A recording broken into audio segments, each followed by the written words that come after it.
1. For a little context, I'm an equestrian by trade. That being, I ride and train horses for half my living. I have a full-time job, aka the other half of my living, to pay for rent and board, rent for my horses, for those of you who aren't familiar. Which means my schedule is packed tighter than sardines on a New York subway. I also live in California, born and raised. And the people here, especially in my area and industry, are stuck-up rich prissy pants who think they own everything and everyone around them. My favorite color is blue, especially navy blue, which may seem tangential, but is important, trust me. I tend to be mistaken for a nurse most often, because I work in a vet clinic and boarding kennel for my mainstream job, and thus wear scrubs every day. But that's a different story. When I am not dressed in bleach-stained, slobbery, fur dog and cat wrangling clothes, I'm wearing either my schooling breeches or my show clothes. I tend to get a lot of weird looks when I wear my full dressage whites, but that's just because I look like I should be escorting the Queen of England, instead of checking out a ball of twine and 7 5-hour energies at Safeway. On this particular occasion, I was between a writing lesson for myself and another writing lesson I was teaching. So I was in a relatively casual schooling outfit that consisted of a smart blue polo. My instructor is anal about always wearing polos, light tan riding pants, my age-old paddock boots, and half chaps that have definitely seen better days. I've got this fancy little contraption on as well that slips onto one of my chaps and lets me clip my crop to it. Because all of the horses I work with are difficult little stinkers who will take an inch and make it a mile. Nay, 10 miles at a gallop. I have a crop clip to it all the time. I get a lot more weird looks for that too, but I digress. These 2 hours between events was literally the only time I had to get my grocery shopping done. Finally, I was living on microwave popcorn and water bottles I refilled from the horse's trough kind of low.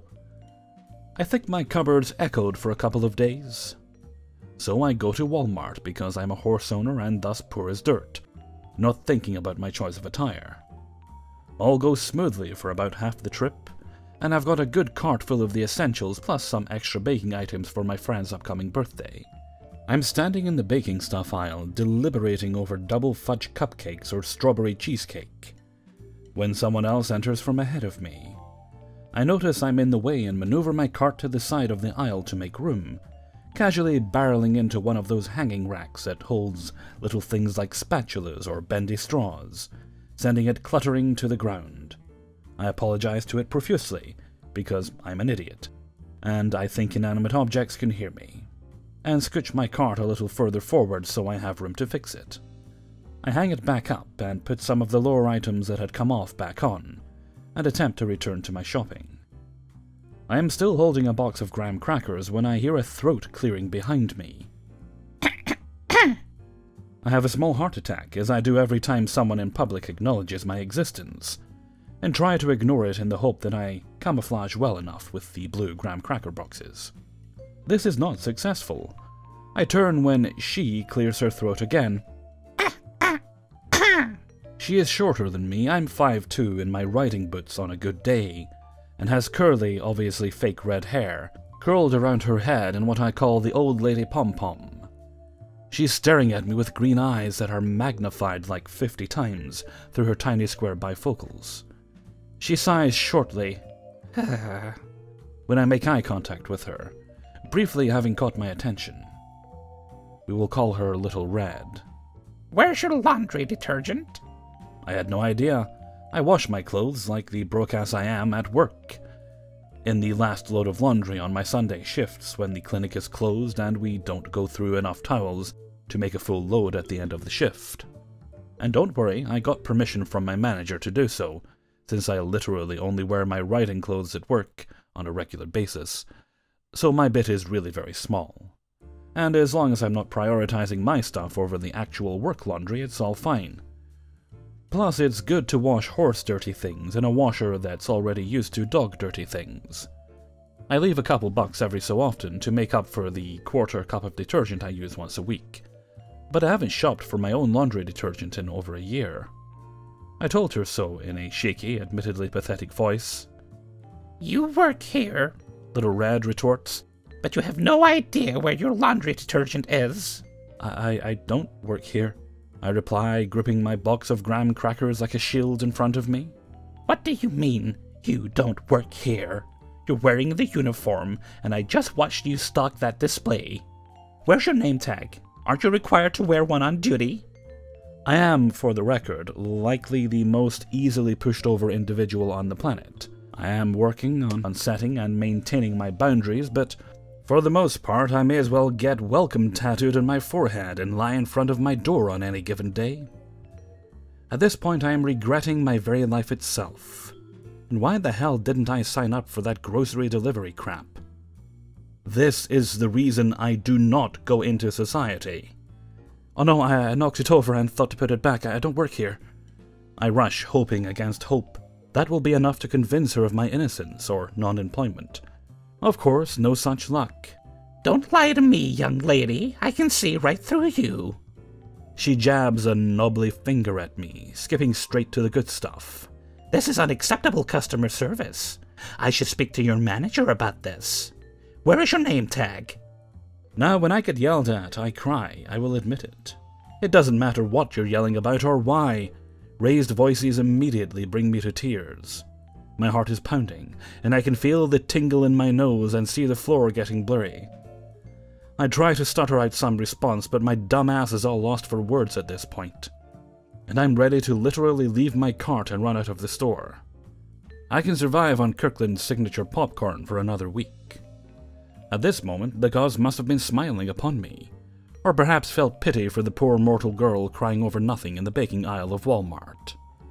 Because the manager, who was around the corner helping another customer with one of those new-fangled price checker devices, and heard the raised voice of Little Red and came to investigate. He shall be known as Savior. What's the problem here, ma'am? Savior spares a glance to me, looking like a kicked armadillo, probably, and comes to stand beside Little Red and I. The problem is your employee don't know where anything is. I asked this young lady where the laundry detergent is, and she claims she doesn't know. And then she tried to tell me she doesn't work here. How can you let your workers treat a customer like this?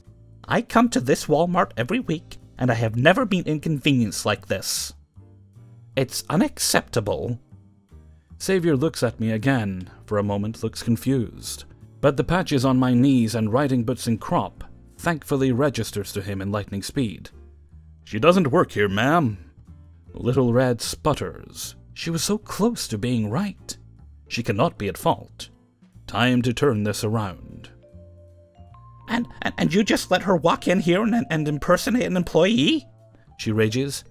I can't see well. How was I supposed to know? She looks just like one. She gestures to her glasses. Savior nods sagely, like the wise man he is. Man, we can't control what people choose to wear into the store. We can control who works here and who doesn't. This lady has told you she does not. Please leave her to her shopping. Again, a blessing from the universe.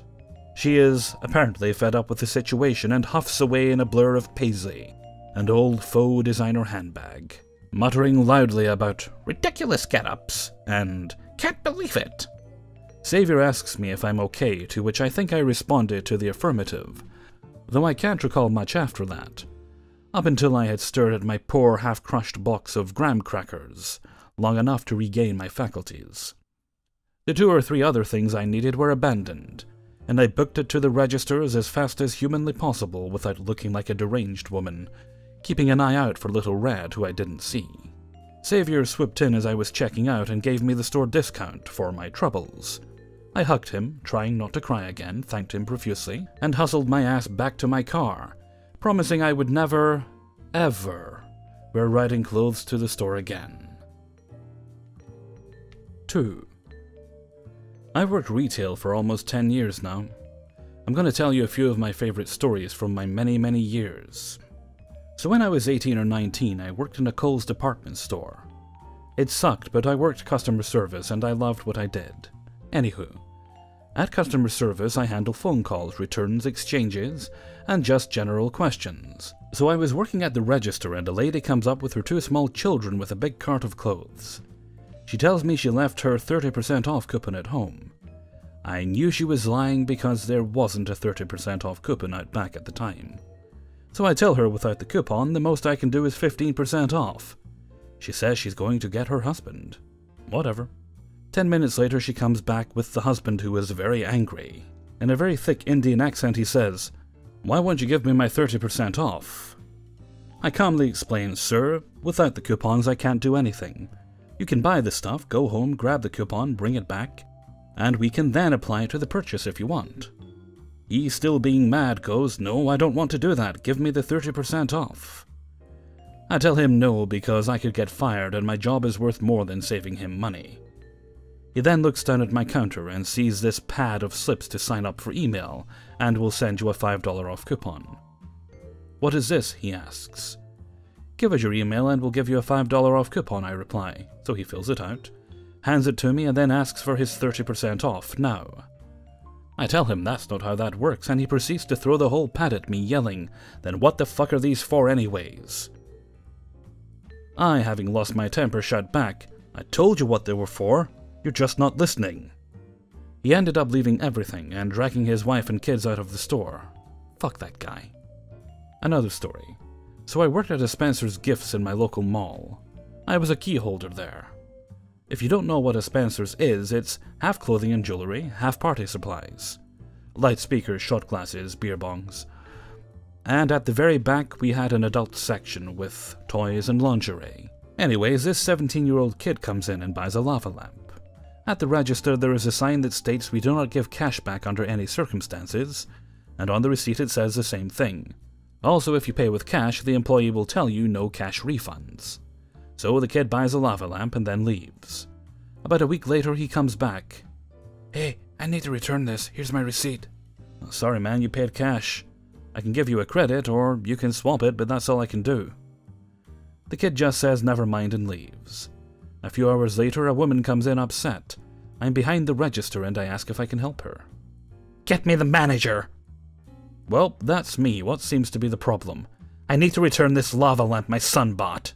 She gives me the receipt. "Oh yeah, he was here earlier. We can't do cash refunds." "How is he supposed to know that?" "It says right here," points the sign. "On the receipt," points the receipt, "and we tell everyone paying with cash." "Well, the employee didn't tell him." "Ma'am, I rang him up. I can assure you I told him. And even if I didn't, we clearly have these signs." The lady looks at the sign and is silent for a moment. "Well, what if he can't read?"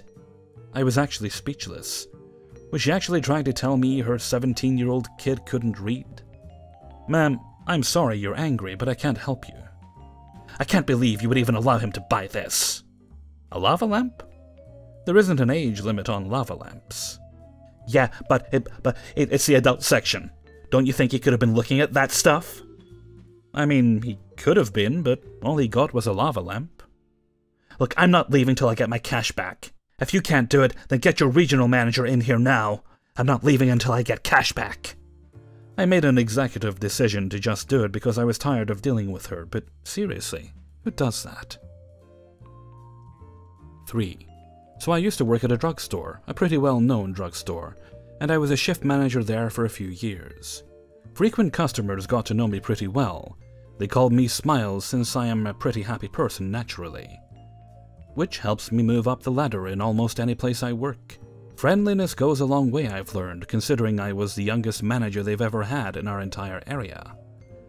I was in my early 20s at the time, and every other manager at the headquarter meetings was more than twice my age. It was pretty cool, to be honest. Anyways, there's a few customers that still stick out in my mind to this day, even after all these years. One customer was named Bud. He was an older gentleman who I later learned resided in the nursing home a few blocks away. His daughter or grandkids would take him up there to shop around and get his prescriptions every few weeks or so. They would split up, and he would go around shopping and chatting with us. He was extremely friendly. Sometimes he would just want to keep on chatting and his family would have to coax him out of the stores slowly, saying we had work to do and he was bothering us. Which, of course, we would say, "Oh no, Bud's a pleasure. He couldn't be a bother if he tried." We would all laugh and give our cheerful goodbyes. After a while, he seemed to take to me personally, and soon my co-workers would tell me, when I'd walk in for my shift, "Oh, Bud was here earlier and was asking for you." And we would laugh and talk about how sweet he is and how funny it was that he has an old man crush on me. Not in the weird way, he just really liked me, and to be honest, I really loved him too. We must have shared the same wavelength or something, because I too was very fond of him. He was just so genuine and happy, and always had something interesting to talk about. And I too am an optimistic as fuck person. As time progressed, he began coming in with prepared jokes for me. They were actually really funny and unique.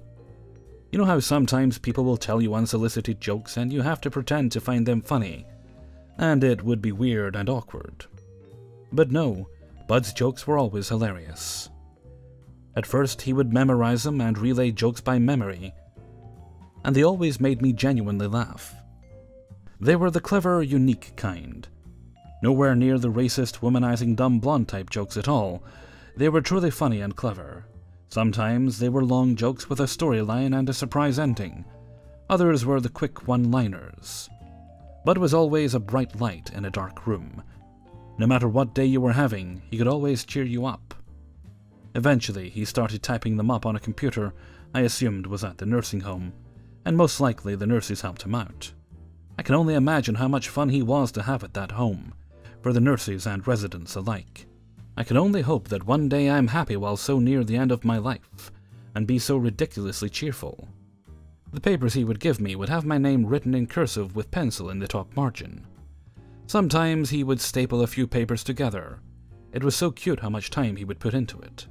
He always said, "You make me smile so much. I want to make sure I can make you smile back," whenever he gave me the printed jokes.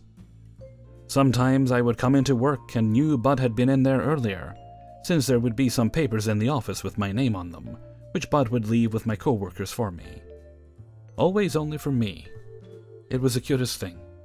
He was a smaller guy, and he told me once that his real name was some sort of foreign name that no one could pronounce, so everyone called him Bud instead. Once I asked him just how old he really was, since he acted like a teenager, and his real age was 92 at the time.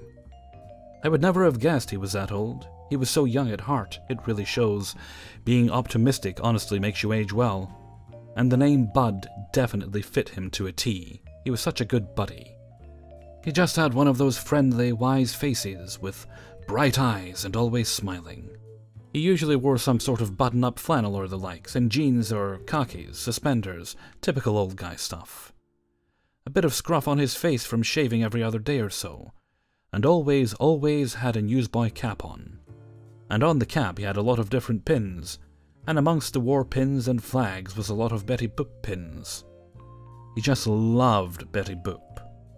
So a few years into my job there, I was Christmas shopping at a craft store, and I saw a Betty Boop ornament for a few bucks. Nothing special. Just a simple, averagely painted ornament, most likely from China or somewhere like that.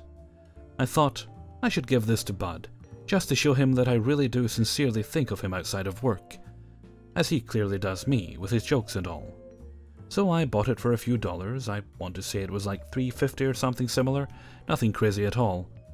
I wrapped it up, and took it to work and kept it in my smock pocket to be sure I had it whenever he came in. Christmas was still a month or so away, but was considered Christmas season, so it wouldn't be out of nowhere or anything. So after a while, Bud came in.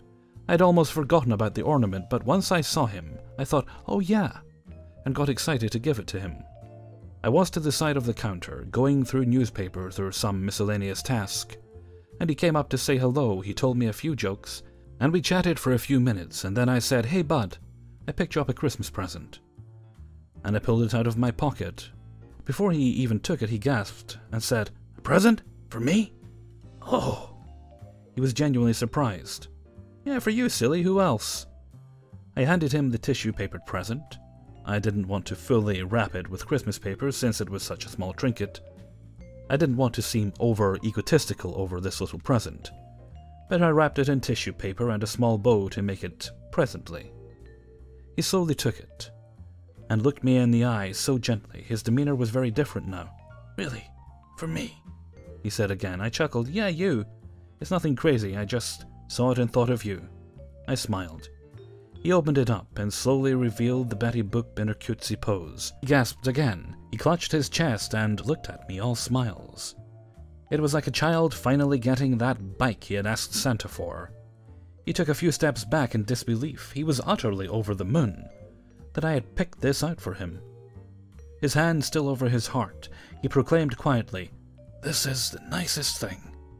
I never expected a present this year, besides for my daughter and her family. I can't believe that you thought of me this much."